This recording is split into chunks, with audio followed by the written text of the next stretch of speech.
deixar para você. Pode deixar pra você. Vamos dar início a mais uma reunião aqui nesta casa. Estamos já preparados, envolvidos. Vamos também envolver nossa querida companheira Ângela Viana, que trará os estudos para nós nessa reunião de hoje. Que possamos, Senhor, sair daqui mais fortalecidos, mais esclarecidos e que possamos agradecer a esta casa, a esta acolhida, a esse trabalho, a esse esforço feito. Agradecemos, Senhor, e pedimos assim a permissão para dar início à nossa reunião hoje, como já falei, com a nossa companheira da casa, Ângela Viana. Vamos envolvê-la. Graças a Deus. Graças a Deus. Vamos ao nosso estudo desta manhã, agradecendo, acima de tudo, a Deus nosso Pai por esta casa, pela oportunidade do estudo. E nessa manhã nós vamos estudar o capítulo 13 do livro Atitudes Renovadas, psicografado por Divaldo Franco, pelo espírito Joana de Ângeles. O tema desse capítulo, que tem como título Fragilidade Emocional, fala sobre um assunto que eu não acredito em coincidências, não há, e a doutrina nos explica isso. Desde que me liguei aos estudos da doutrina espírita, sempre esse tema me vem, que é a fé. Certamente preciso trabalhar isso.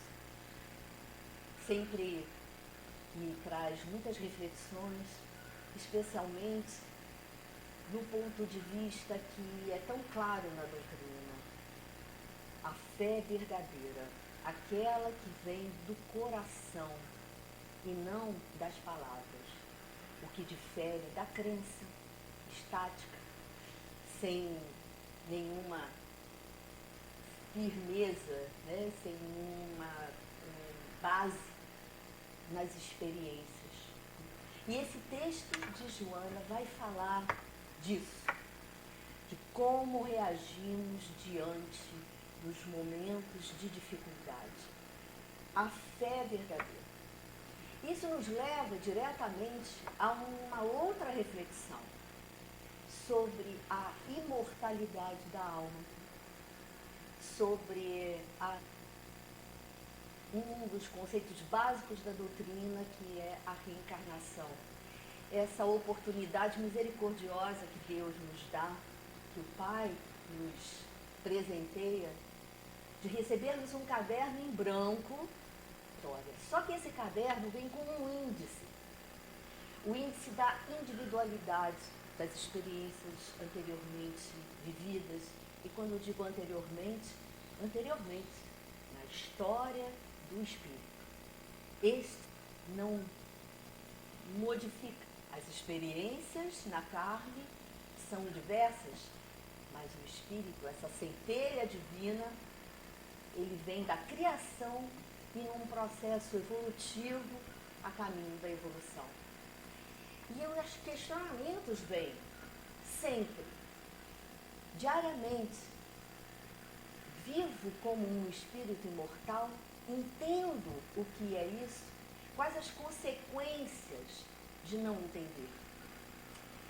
E para melhor exemplificar todos os conceitos que Joana nos traz a respeito do que foi intitulado fragilidade emocional e que tem como cerne o tratamento da fé verdadeira, nós buscamos uma história que é uma história real.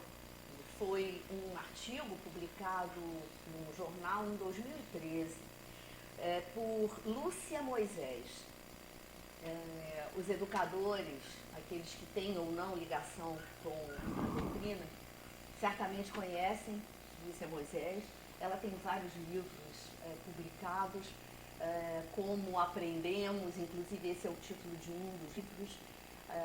Nós da equipe de evangelização já estudamos vários livros dela, porque ela é professora da Universidade Fluminense, trabalhou com os programas de mestrado, doutorado em educação, ela é uma pedagoga, enfim, alguém muito abalizado.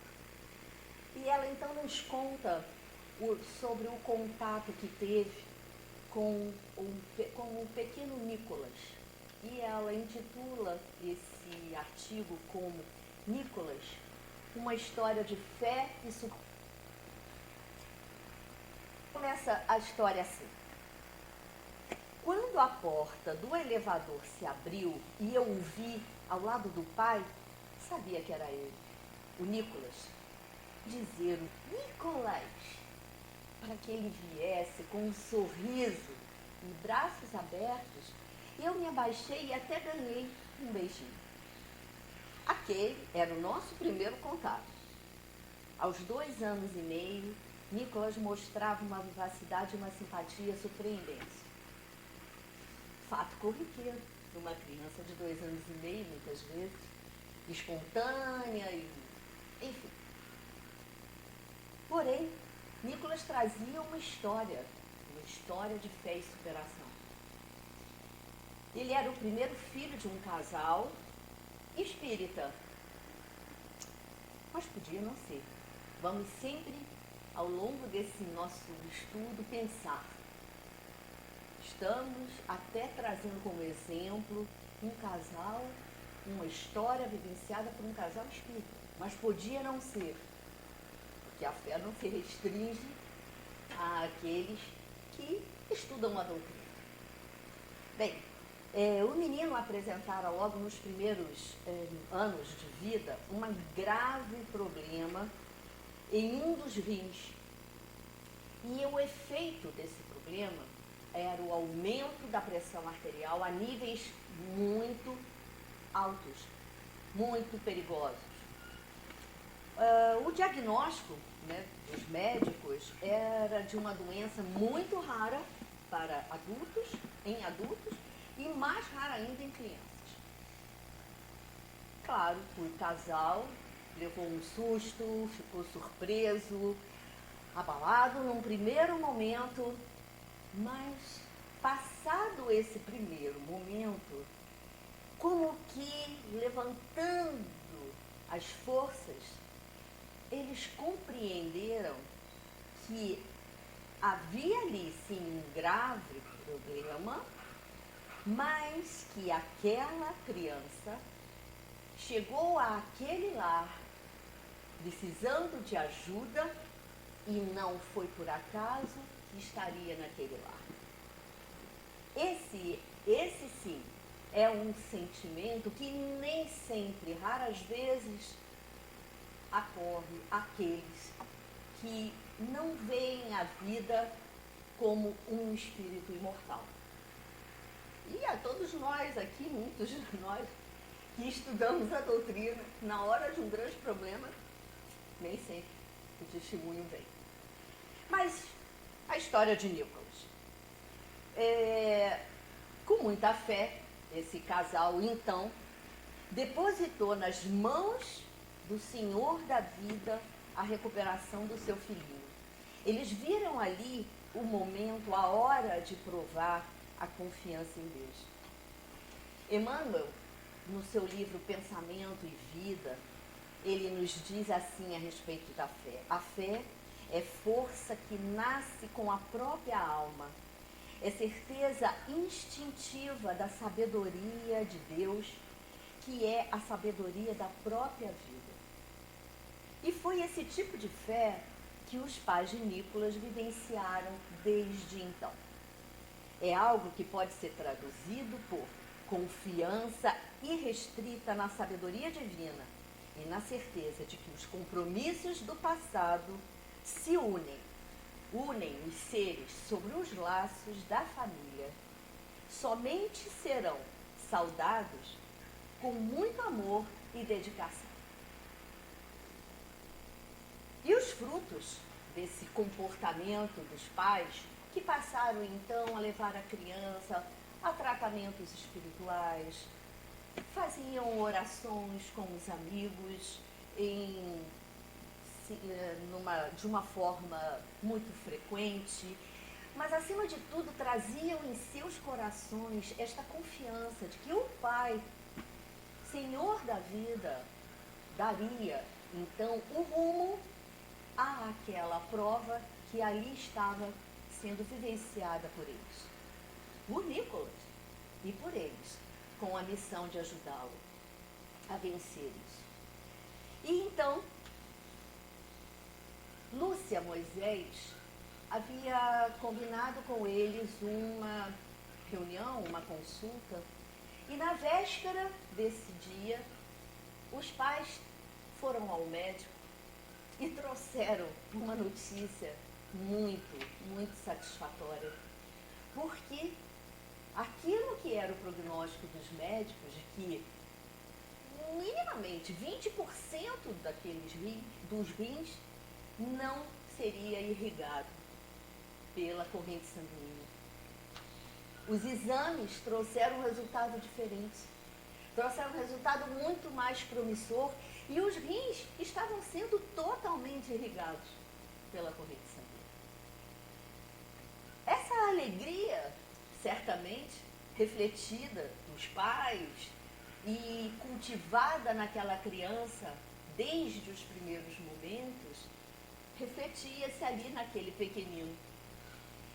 E Lúcia nos traz que este problema dos rins não foi o único que veio como distonia no corpo físico dessa criança. Ela também nasceu com um problema nos olhos que fazia as pálpebras, o globo movimentar-se muito. Ele teve que usar um óculos. Enfim, a coisa interessante para finalizar a história de Nicolas, que já estamos verificando qual a ação, o poder da fé atuando sobre essa criança, por ajuda dos seus pais. Nicolas, quando nasceu, trazia uma reação muito interessante. Os pais observaram que quando iam fazer carinho na criança, ela rejeitava o carinho. Ela levantava as mãozinhas e empurrava as mãos dos pais, a aproximação. E isso fez com que os pais prestassem atenção. Naquele espírito vinha uma dificuldade de receber afeto. Lembra-se que a gente falou sobre os resgates deste passado? E como eles trabalharam essa situação? Como eles deram combate a esta reação instintiva daquela criança? Dar combate, ao contrário do que a palavra pode parecer, não é forçar ou alguma situação que desrespeite o próximo, mas é envolver com amor, como nos diz a doutrina, envolver com amor, porque só o poder do amor transforma. E o tratamento, aquela criança, as palavras de carinho, a inspiração de confiança, fez com que esse menino se transformasse a ponto de, ao chegar frente a Lúcia, naquele dia, abrir os braços e vir sorrindo no primeiro encontro. Aquela criança, aquele espírito, reconhecia, assim, naquele momento, o encontro com uma alma, uma outra alma, que também ali lhe daria amor, ajuda, amparo. E aí podemos pensar, feliz o espírito que, diante das dificuldades trazidas pela vida, talvez dificuldades de vidas passadas, encontra comprometidos pais, pessoas que lhes ajudam a vencer essa prova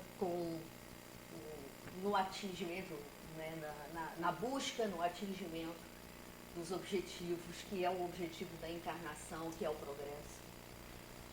E isso nos faz refletir, sim, que Deus nos educa com sua lei, ensejando-nos o progresso a cada passo, mesmo naqueles que nos geram sofrimentos. Joana de Ângeles nos traz, então, no texto, uma afirmação que pode parecer um pouco dura, mas, enfim, não tem rodeios na palavra dos espíritos de escola, os espíritos mais evoluídos, né? Eles vão direto ao assunto. E ela nos diz assim: ninguém se reencarna apenas para desfrutar. E assim nos vemos muitas vezes, porque quando chega a dor e a gente pergunta por que eu? E a gente pergunta, logo eu, que sou tão fervorosa, eu sempre estou orando, eu estou no Rita dando passes. Compreender que estamos numa caminhada de progresso e que nos é solicitado a superação nos momentos de dificuldade e que a nossa ferramenta é a fé. Porque nós não vamos poder mudar as leis naturais. E essa é a questão. Há situações que acontecem em nossas vidas, né, que a doutrina usa muito essa palavra, são vicissitudes que são recebidas como provações. Neste momento é que vamos dar o nosso testemunho. Porque se ali identificarmos uma situação que é de alavanca para o nosso progresso, de crescimento interior, na direção da busca da verdade e não da ilusão de que viemos ao mundo para desfrutar, poderíamos sim desfrutar de cada momento de nossas vidas como um momento de agradecimento ao Pai. Podemos olhar o sol brilhando, podemos olhar as flores que nascem, observar a natureza e agradecer ao Pai tudo isso que tem em volta de nós. E se temos uma família que nos ama, agradeçamos também. Ainda que não concordem com todos os nossos pontos de vista, porque somos indivíduos. Lembra lá aquele índice? E a gente está aí para modificar as nossas tendências. E esse é o grande ponto, o ponto importante para a gente observar. Kardec nos fala sobre a fé verdadeira e diz assim: é aquela que enfrenta a razão face a face em todas as épocas da humanidade, mas não somente do ponto de vista filosófico, racional, intelectivo, mas sobretudo moral. Quando ocorrem as insatisfações e as dificuldades ameaçam o elenco de satisfações do indivíduo, aí, muitas vezes, nós mostramos a nossa sombra.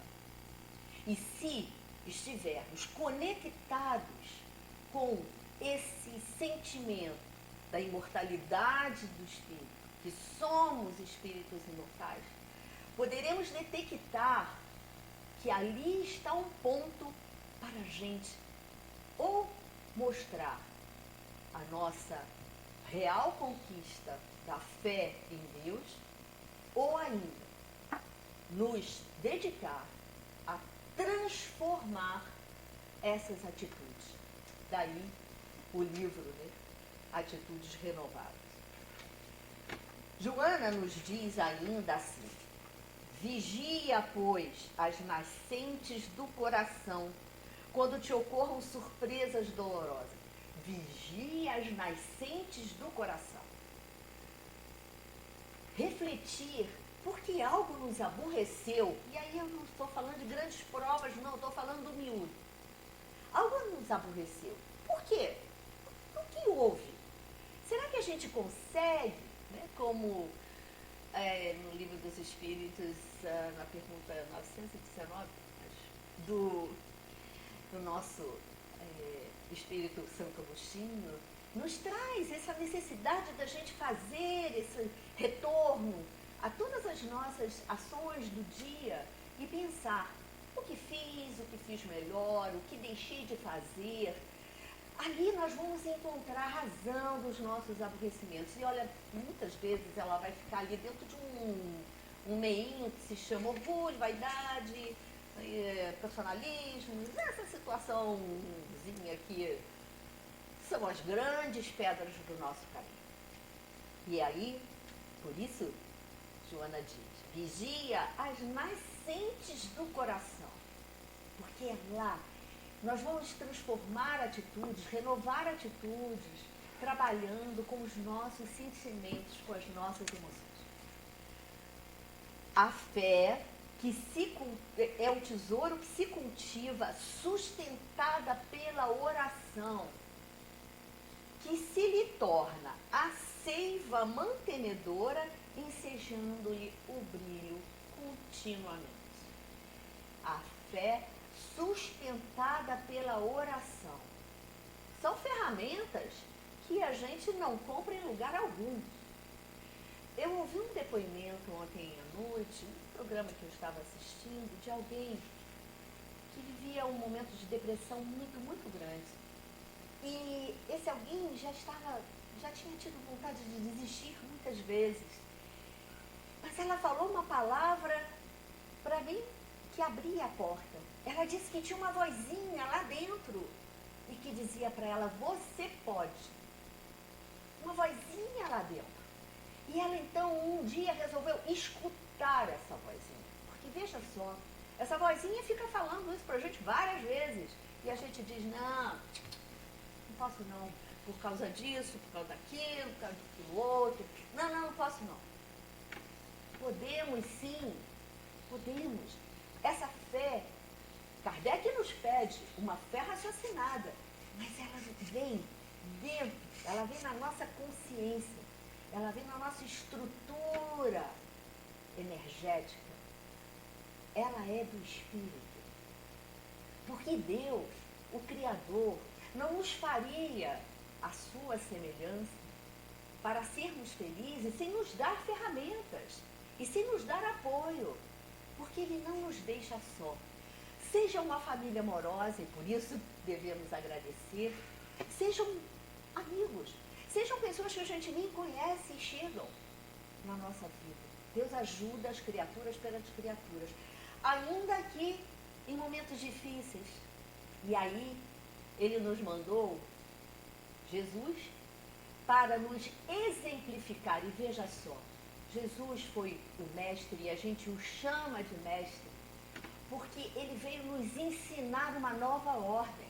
Ele veio nos ensinar e então, ouvindo um estudo, uma palestra, referia-se a uma passagem que está em Mateus, capítulo 5, versículos de 27 a 28, onde Jesus diz assim, aprendestes o que foi dito, eu, porém, vos digo.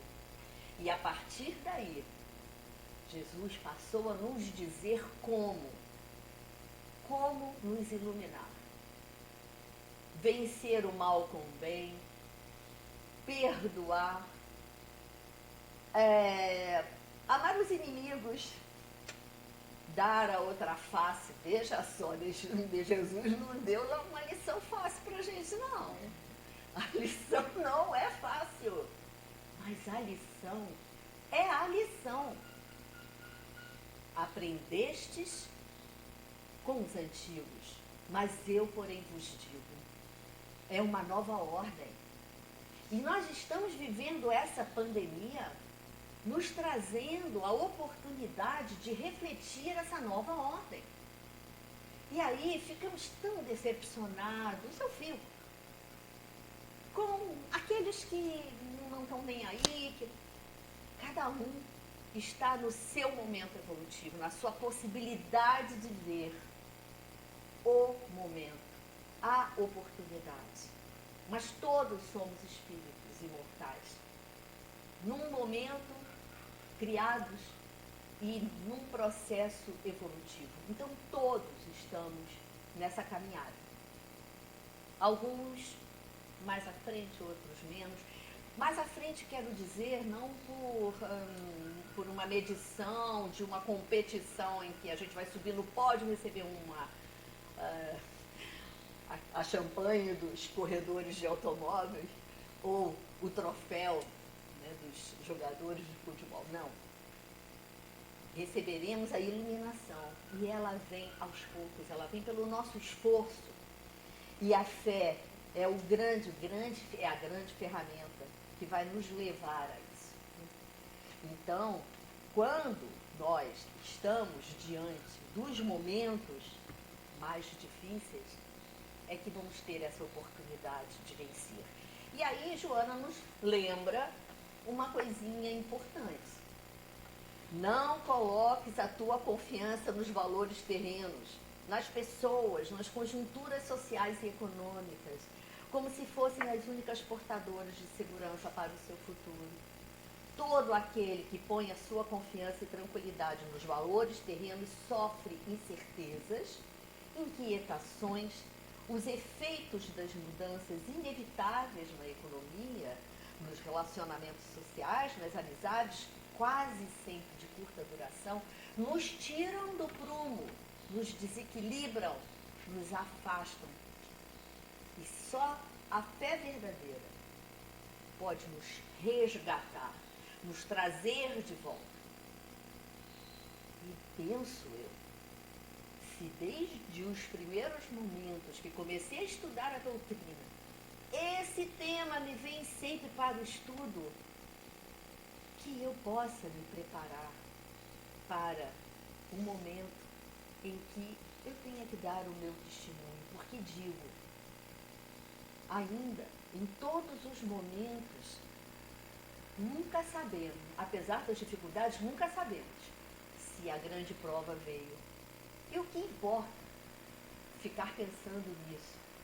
Importa trazer para si, para o coração, o maior número possível de oportunidades de desenvolver o bem no coração, de desenvolver esta força propulsora, né, do nosso crescimento, essa convicção íntima de que temos uma alma e que ela sobrevive ao corpo.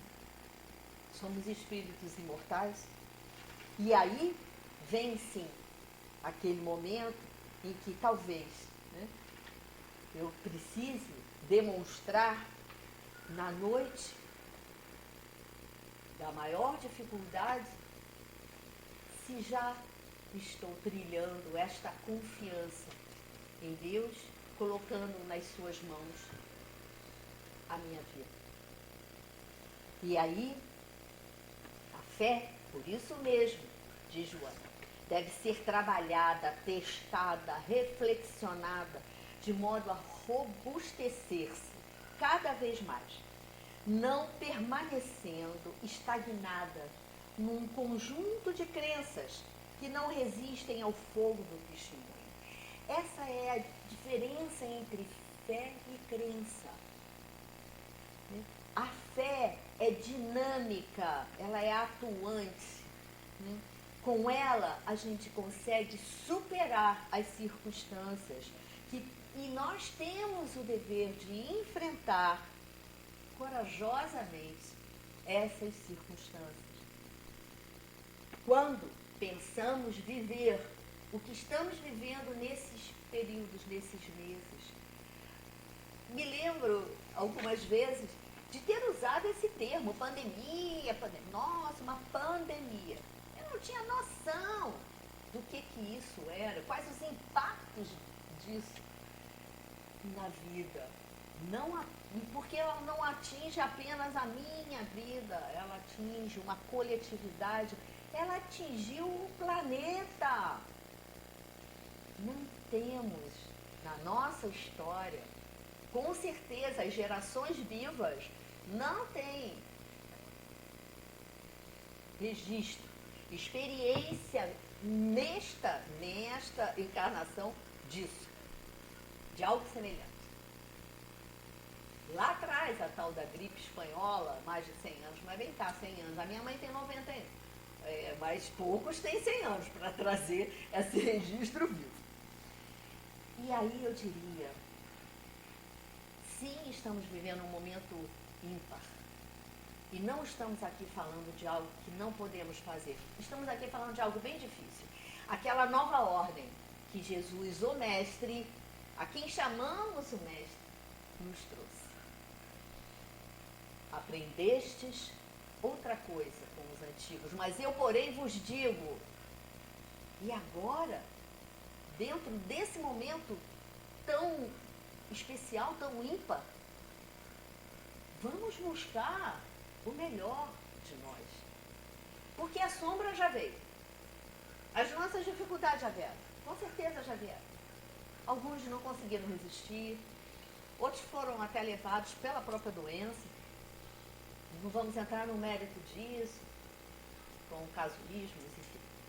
Precisamos nos focar no que podemos fortalecer em nós. E aí, fortalecer se fala.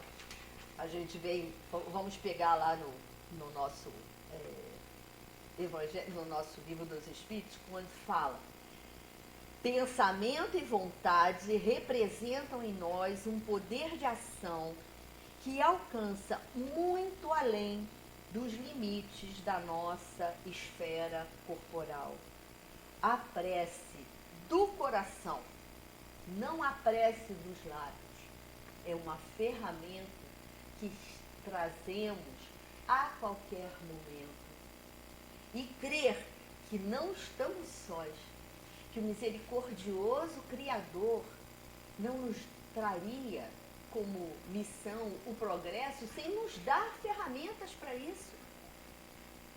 O quanto já conseguimos compreender da mensagem de Jesus? 2020 anos, esse mestre tão especial, esse espírito tão especial, que ele dividiu antes e depois. Então são 2020 anos que temos no calendário que seguimos e que estamos buscando isso. Quantas vezes já tivemos oportunidades de testemunho? Quantas vezes? Não sabemos. Mas nosso foco é agora, nosso foco é essa oportunidade. Essa oportunidade. E assim, dentro dessa oportunidade, nós nos focamos sempre em Jesus.